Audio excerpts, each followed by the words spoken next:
So guys, Makati kasi yung lalamunan ni Madam Hili. And ito nga yung gagamitin natin, si Camilo San. So na-share ko na rin siya sa inyo. So pwede po siya sa bata. Siguro na-diagnose. Naresetahan kami nito, mga ano siya, 4 years old. Ayun, pinagamit na kami ng pedya niya nito.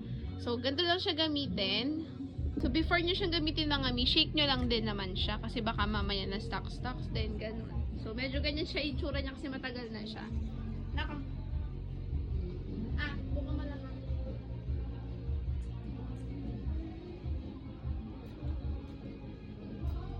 Yun.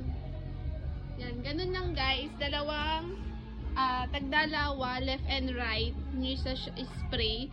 So, 2 to 4 times a day siya gagawin. Yan lang naman yung advice sa amin nung kanyang pedya doctor. So, ito, pag Makati lalamunan, merong sipon, pwede siyang gamitin. Super effective nito mga mari ko, si Camilo San.